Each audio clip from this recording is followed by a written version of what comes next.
Bradley Knox, un homme noir vêtu sobrement, a été traité avec mépris lorsqu'il a tenté de s'enregistrer dans un hôtel de luxe. La réceptionniste l'a ignoré, a annulé sa réservation et lui a attribué la pire chambre disponible. Mais elle était loin d'imaginer qui il était réellement. Quand la vérité a éclaté, tout l'hôtel est resté bouche bée. Bradley ajusta sa cravate discrète et contempla la façade imposante du Valmont Crown Boston. L'enseigne dorée brillait sous le soleil d'automne, exactement comme il l'avait imaginé 5 ans plus tôt. En tant que PDG du groupe hôtelier, il se rendait rarement incognito dans ses établissements, mais les récentes plaintes concernant cet hôtel en particulier l'avaient profondément troublé.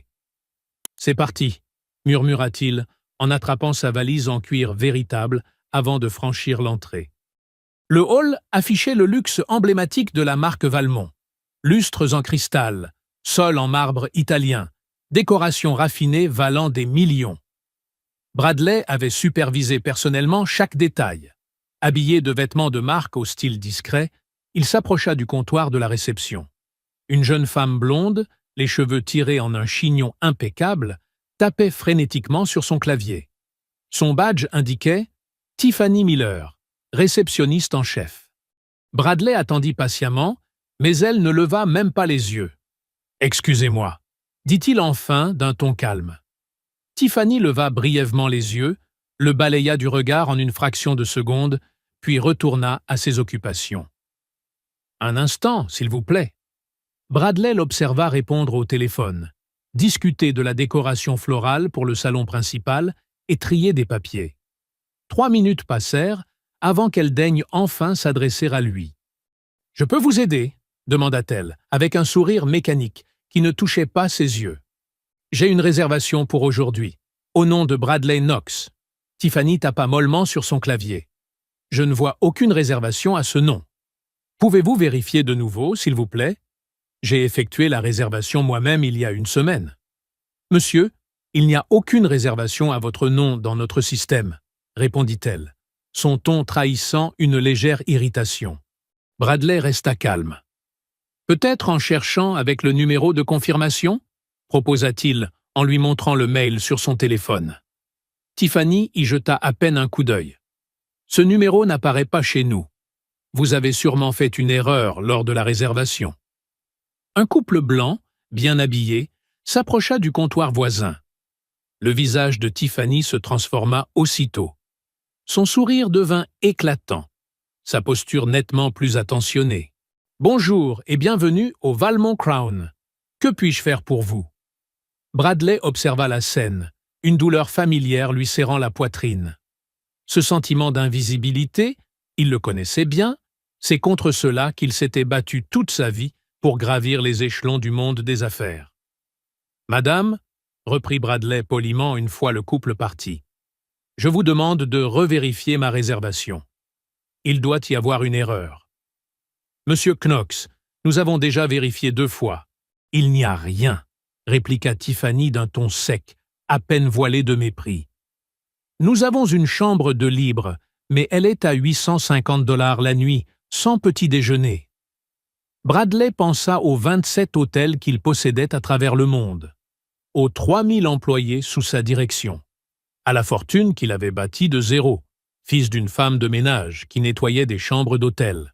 « Très bien, je la prends. » Pendant que Tiffany encaissait sa carte bancaire Black, Bradley remarqua un détail étrange sur son écran. Un instant fugace, il aperçut son propre nom, avant qu'elle ne clique rapidement pour masquer l'information. La réservation avait toujours été là ? « Vous êtes dans la chambre 418, » dit-elle en lui tendant la carte-clé, sans croiser son regard. « Les ascenseurs sont à droite. » Aucune proposition pour porter ses bagages. Aucune explication sur les services de l'hôtel. Aucune question sur son séjour. Dans l'ascenseur, Bradley inspira profondément. Son téléphone vibra, une notification du système interne de la société. En tant que PDG, il avait accès total à la plateforme de réservation. Discrètement, il lança l'application et rechercha son propre nom. L'écran afficha clairement « Réservation VCB 2789, Bradley Knox, annulé à 15h47 par l'utilisateur T.A. Miller. 15 minutes plus tôt, exactement au moment où il était au comptoir. Une vague d'indignation l'envahit. Bradley ferma les yeux, repensant à ce père qu'il n'avait jamais connu, à sa mère qui cumula 3 emplois pour lui payer ses études, aux investisseurs qui avaient refusé ses projets, aux banques qui lui avaient tourné le dos. Bradley entra dans la chambre 418. Comme il s'y attendait, c'était l'une des plus modestes de l'hôtel. Petite, avec vue sur un mur gris, situé près des ascenseurs de service, dont le bruit constant gâcherait toute tranquillité. Il s'assit au bord du lit, regardant autour de lui le fruit de ses efforts, un empire dans lequel, ironiquement, il n'était pas le bienvenu. Une réalité crue lui sauta au visage. Pour Tiffany, il n'était qu'un homme invisible, un anonyme. Il décrocha le téléphone et composa un numéro que seuls quelques rares employés connaissaient. « Janet, c'est Bradley Knox. J'ai besoin que tu fasses quelque chose pour moi, et avec la plus grande discrétion. » La partie ne faisait que commencer. Bradley se réveilla à 6 heures du matin, une habitude qu'il gardait depuis ses années d'étudiant travaillant à temps plein. La chambre 418 était exactement ce qu'il avait anticipé, bruyante, avec une plomberie vétuste et une vue déprimante. Le genre d'hébergement qui n'aurait jamais dû exister dans un hôtel Valmont Crown. Après une douche rapide, il enfila un costume taillé sur mesure, nettement plus formel que la tenue de la veille. En ajustant ses boutons de manchette en platine, son téléphone vibra. Un message de Janet, son assistante exécutive depuis 12 ans. « Tout est prêt comme demandé. Dossier envoyé sur votre messagerie sécurisée. » Bradley esquissa un sourire. Il était temps de reprendre la main. Il descendit dans le hall à 7h45 précise, juste à l'heure où la relève à la réception avait lieu. Comme prévu, Tiffany était là, en train de remettre les rapports à une collègue. Lorsqu'elle le vit, son visage afficha brièvement une moue contrariée avant de retrouver son masque professionnel. Bradley s'approcha d'elle sans détour. « Bonjour, mademoiselle Miller. Pourriez-vous m'accorder un instant ?»« Je suis occupé avec le changement d'équipe, monsieur, » répondit-elle sèchement. « J'insiste, » dit Bradley, d'un ton qui ne laissait place à aucun doute. « En privé, si possible ?» Quelque chose dans sa voix fit hésiter Tiffany. « Sarah, tu peux finir ça pour moi ?» demanda-t-elle à sa collègue, en guidant Bradley vers un petit bureau derrière la réception. « Que puis-je faire pour vous, monsieur Knox ?» demanda-t-elle en croisant les bras, visiblement sur la défensive. Bradley posa sa tablette sur la table entre eux. « Je suis curieux à propos d'un détail, mademoiselle Miller. Pourriez-vous m'expliquer pourquoi ma réservation était visible dans le système hier, puis a soudainement disparu ?» Tiffany se redressa, mal à l'aise. « Comme je vous l'ai dit, cela doit être un bug du système. » « Un bug bien sélectif, vous ne trouvez pas ?» Bradley pencha la tête, l'observant avec un calme glaçant. « Le système montre clairement que ma réservation a été annulée manuellement. Par vous. »« C'est ridicule, » répondit-elle rapidement. « Vous n'avez aucune preuve. » Bradley fit glisser son doigt sur l'écran de la tablette, qu'il retourna vers elle. Le journal complet s'affichait, confirmation de la réservation, annulation à 15h47 la veille, et le nom de l'utilisateur, T.A. Miller. Le visage de Tiffany pâlit instantanément. « Vous savez ce que j'ai découvert d'autre, mademoiselle Miller ?» poursuivit Bradley, sa voix toujours mesurée. « Ces 8 derniers mois, 17 plaintes officielles ont été déposées pour comportement discriminatoire dans cet hôtel. 7 d'entre elles mentionnaient spécifiquement une réceptionniste qui annulait des réservations ou attribuait les pires chambres à certains profils de clients. Je n'ai jamais... »« S'il vous plaît, » l'interrompit Bradley en levant la main, « ne me prenez pas pour un idiot. » Il fit défiler l'écran à nouveau, révélant davantage de documents. Voici un schéma intéressant. Des clients portant des noms de famille comme Washington, Rodriguez, Zhang ou Kumar se voient systématiquement attribuer les pires chambres, même avec des réservations premium. Pendant ce temps, d'autres noms bénéficient régulièrement de surclassements gratuits. Il marqua une pause, laissant ces mots résonner. Fascinant, non? Tiffany resta muette, de fines gouttes de sueur apparaissant sur son front. À ce stade, reprit Bradley avec calme, vous vous demandez sans doute comment j'ai accès à toutes ces informations. Un sourire froid apparut sur ses lèvres, alors qu'elle le fixait, commençant à comprendre. Mon nom complet est Bradley Knox, fondateur et PDG des hôtels Valmont Crown. Le sang quitta le visage de Tiffany. Ses mains tremblaient alors qu'elle cherchait ses mots. Monsieur, je ne savais pas. Visiblement, répondit Bradley. Mais cela rend les choses d'autant plus révélatrices. Vous ne trouvez pas? On voit comment vous traitez les gens quand vous pensez qu'ils n'ont aucun pouvoir. Tiffany déglutit difficilement. Je peux vous expliquer? Ce ne sera pas nécessaire, coupa Bradley en se levant. Vos actes parlent d'eux-mêmes. Maintenant, j'ai une demande. Trouvez-moi une autre chambre, immédiatement, la meilleure disponible. J'ai une réunion importante dans 1 heure. Tiffany se leva en hâte. Bien sûr, monsieur, tout de suite. De retour au comptoir, elle tapa frénétiquement sur le clavier, les mains toujours tremblantes. Nous avons la suite exécutive au 20e étage. Non, coupa Bradley avec calme. La suite présidentielle. Mais elle est réservée pour l'ambassadeur japonais qui arrive demain, compléta Bradley. Je le sais. Et je sais aussi qu'il y a une autre suite présidentielle au 30e étage, indiquée comme étant en maintenance, alors qu'elle est parfaitement opérationnelle. C'est celle que je veux. Tiffany le regarda, abasourdie. Comment savez-vous ça? Je connais chaque détail de mes hôtels, mademoiselle Miller. Chaque chambre, chaque employé, chaque réservation. Sa voix était posée, mais empreinte d'une autorité incontestable. Après tout, c'est mon nom qui est sur la façade. Alors que Tiffany imprimait la nouvelle carte-clé, visiblement au bord de la panique, Bradley aperçut le directeur général, Bill Shaw, entrer précipitamment dans le hall. Janet avait manifestement déclenché le protocole complet. « La suite est prête, monsieur Knox », dit Tiffany, la voix presque inaudible. Bradley prit la carte sans se presser. « Merci, mademoiselle Miller. Pas besoin d'un porteur. Je connais le chemin. » Il se détourna, puis s'arrêta pour lui jeter un dernier regard. « Ah, et mademoiselle Miller, ne quittez pas l'hôtel à la fin de votre service. Nous avons quelques sujets importants à aborder. » Bradley se dirigea vers l'ascenseur, sentant les regards de tout le personnel braqués sur lui. L'homme invisible de la veille était désormais au centre de toutes les attentions. Le jeu avait bel et bien changé. Bradley ajusta sa montre, un cadeau qu'il s'était offert lors de l'ouverture du tout premier Valmont Crown il y a 15 ans. Il était presque midi, l'heure exacte qu'il avait fixée pour son entretien avec Bill Shaw, le directeur général.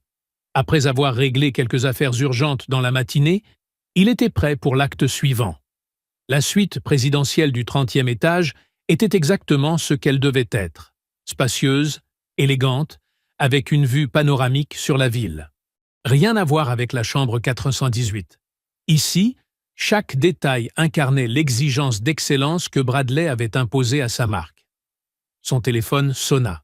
« Monsieur Knox, Bill Shaw vous attend dans le hall, comme prévu, » annonça Janet via la ligne sécurisée.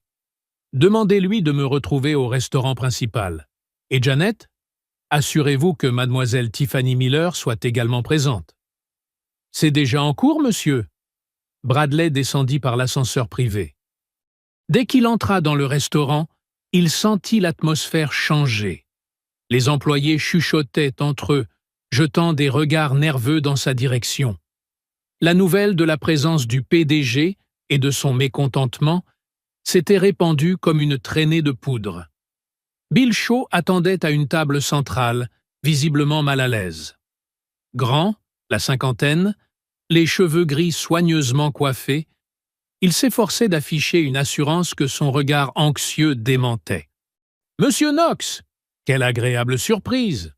dit-il en se levant précipitamment pour lui serrer la main. « Si nous avions su que vous veniez, Nous aurions organisé une réception digne de ce nom.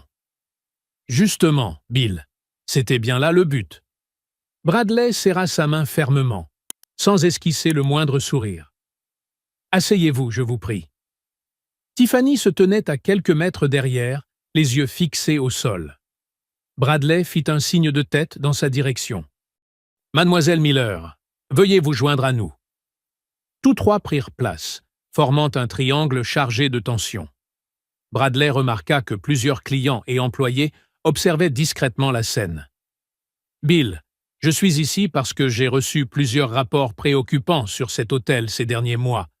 Hier, j'ai décidé de venir vérifier personnellement. Incognito. Une excellente initiative, monsieur. Nous avons toujours apprécié votre gestion de terrain et... Ne me flattez pas, Bill, coupa Bradley d'un ton sec. Permettez-moi de vous exposer ce que j'ai découvert en moins de 24 heures. Il ouvrit un dossier posé devant lui. Mademoiselle Miller a délibérément annulé ma réservation lorsqu'elle a cru que j'étais un simple client. J'ai été traité avec condescendance, logé dans la pire chambre disponible, et lorsqu'elle a été confrontée, elle a menti. Bill lança un regard furieux à Tiffany. « C'est inacceptable. Je vais prendre les mesures nécessaires immédiatement pour... » « Je n'ai pas encore terminé, » coupa à nouveau Bradley. « Ce qui m'inquiète le plus, c'est que cet incident n'est pas isolé. J'ai examiné l'historique des plaintes et les schémas d'attribution des chambres. Il semble que la discrimination soit devenue systémique dans cet établissement. » Il se tourna vers Tiffany. « Mademoiselle Miller, avez-vous quelque chose à dire pour votre défense ?» Elle garda les yeux baissés. « Non, monsieur. » Bradley hocha lentement la tête. « Au moins, avez-vous la décence de ne pas nier l'évidence. » Puis il fixa Bill, son ton se durcissant. « Ce qui me surprend, Shaw, c'est que, en tant que directeur général, vous avez totalement ignoré ces dérives. 17 plaintes formelles en 8 mois, et aucune mesure prise. Monsieur Knox, je peux vous assurer que nous avons examiné chaque plainte et... Ne me mentez pas !» La voix de Bradley, bien que calme, trancha l'air comme une lame. Le silence s'abattit sur le restaurant. « J'ai accès à tous les dossiers. Aucune enquête n'a été menée. Aucune sanction enregistrée. Vous avez simplement classé les plaintes avec des annotations génériques, comme « malentendu du client ». Bill devint livide. « Monsieur, je peux vous expliquer que nos procédures...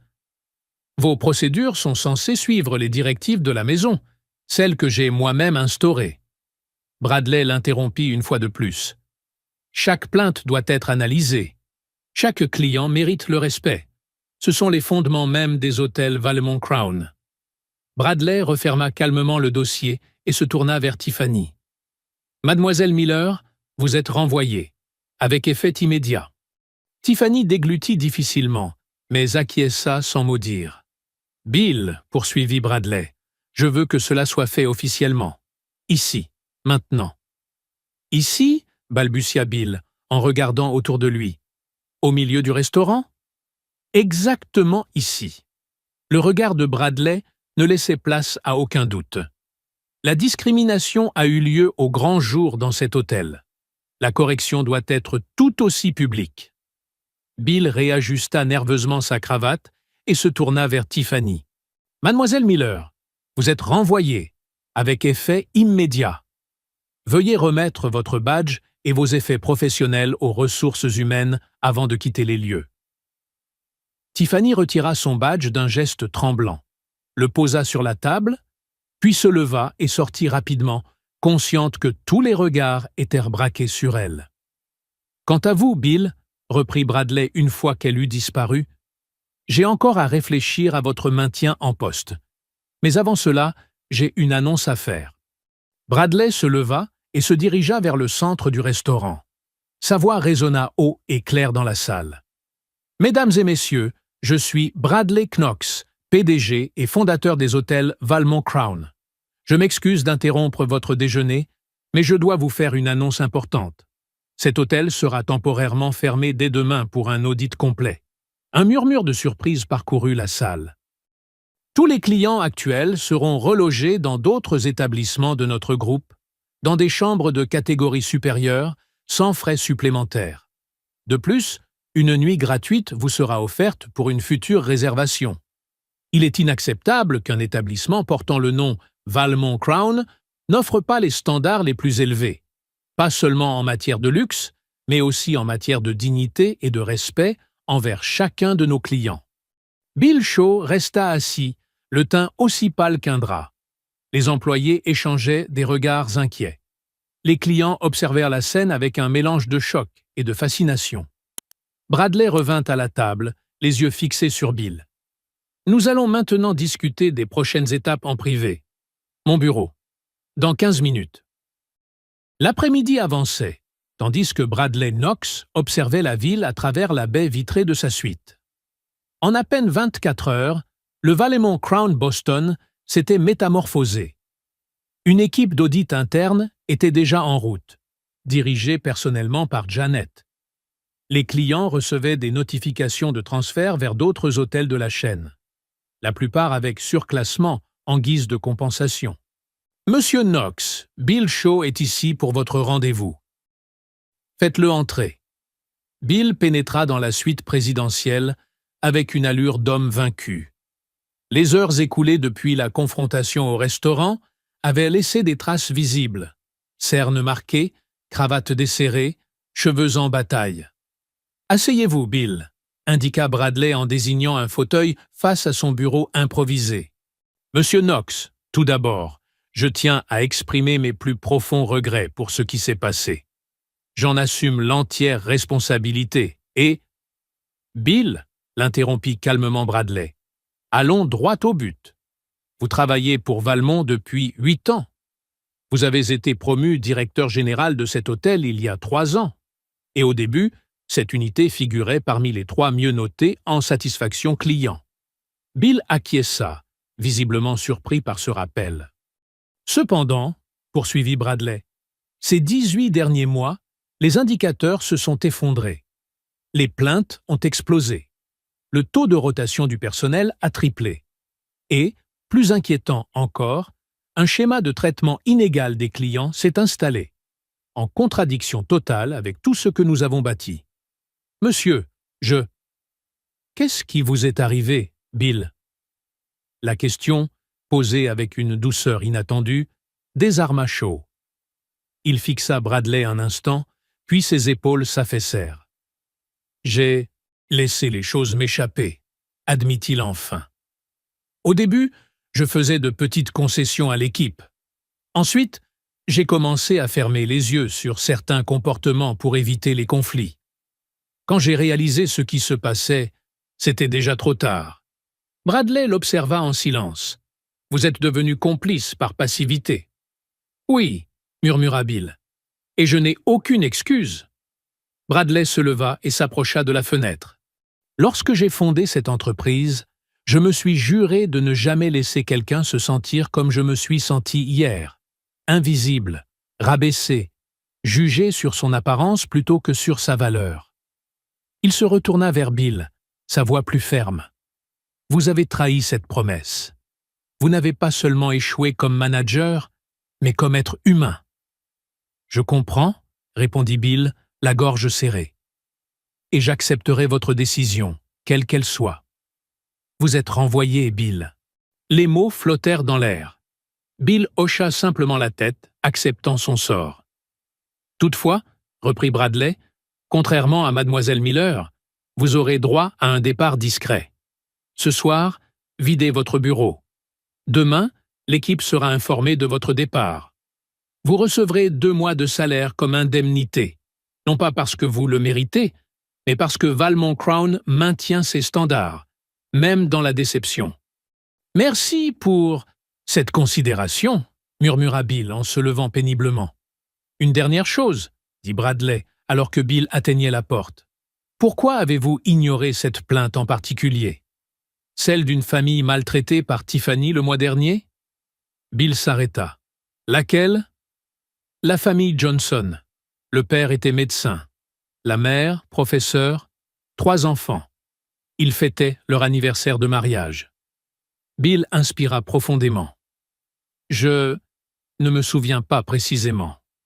Ils avaient réservé une suite familiale, mais ont été répartis dans 2 chambres séparées. On leur a dit que le système avait buggé. Ils ont dû dormir à part. Leur séjour a été gâché. Bradley scruta attentivement la réaction de Bill. « Ça vous revient maintenant ?» Bill se retourna lentement. « Je n'ai pas prêté attention. C'est ce que vous voulez que j'admette? Que je n'en avais tout simplement rien à faire ?» « Exactement, » répondit Bradley. « Et c'est pour ça que vous ne pouvez plus diriger un hôtel qui porte mon nom sur la façade. » Après le départ de Bill, Bradley passa l'après-midi en visioconférence avec son équipe exécutive. Un plan de restructuration complet fut mis en place. L'hôtel resterait fermé pendant 2 semaines pour un programme de formation intensif. Chaque employé serait réévalué. Lorsque le soleil commença à se coucher, Bradley s'accorda enfin un moment de répit. Il se servit un verre au bar de la suite et contempla les lumières de la ville qui s'allumaient progressivement. Seul dans la suite présidentielle, il leva son verre dans un toast silencieux. Ce n'était pas une célébration de vengeance, mais un renouvellement de promesses, celles qu'il avait faites des années auparavant, quand il rêvait de bâtir quelque chose qui transformerait sa vie et celle des autres. Cette histoire nous rappelle une vérité essentielle. Le respect ne doit jamais dépendre de l'apparence. Si cette histoire vous a touché, dites-nous en commentaire ce que vous auriez fait à la place de Bradley. Et surtout, partagez cette vidéo avec quelqu'un qui a besoin d'entendre cette leçon.